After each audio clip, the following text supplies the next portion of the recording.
Après des heures de négociations, la Belgique vient de trouver une position commune sur le CETA. Alors, malgré l'annulation du sommet UE-Canada, initialement prévu les 27 et 28 octobre à Bruxelles, une signature du traité est encore possible.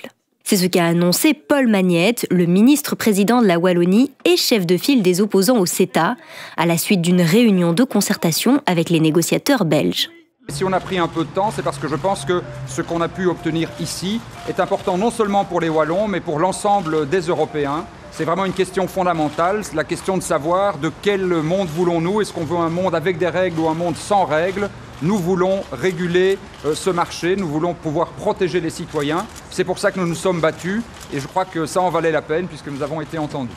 Côté société civile, en revanche, le combat contre le CETA continue.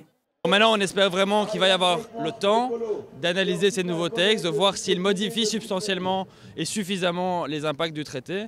Et on se prononcera dans les jours qui viennent. Pour l'eurodéputé belge Marc Tarabella, interrogé avant l'accord belge, la voix de la Wallonie représente une opportunité pour les Européens. Paul Magnette l'a très clairement dit, on est pour un accord de libre-échange. Il faut juste réguler les choses de manière à ce que les multinationales ne puissent plus attaquer les autorités publiques quand elles votent des lois à protection sociale, des lois sociales ou des lois environnementales, et deux, que ce ne soit pas confié, cet arbitrage, à un arbitrage privé composé d'avocats d'affaires et qui, évidemment, sont plus enclins à trancher en négligeant l'intérêt général. En bloquant jusqu'au bout les accords sur le CETA, les Wallons ont créé un vrai débat dans l'opinion publique européenne, celui de la protection des intérêts des Européens. Ils se sont emparés du dossier CETA qui a été négocié dans des conditions de complète opacité pendant 6 ans.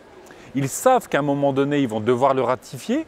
Ils s'en sont emparés. Ils ont découvert que c'était une menace pour leur souveraineté démocratique, pour notre souveraineté démocratique. Et la seule réponse des institutions européennes, c'est on va écraser ces Wallons, on va mettre la pression maximale, on va leur dire qu'ils vont être coupables de tuer le rêve européen.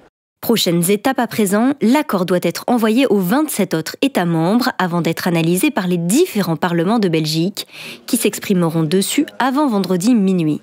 De quoi faire patienter encore un peu le Canada.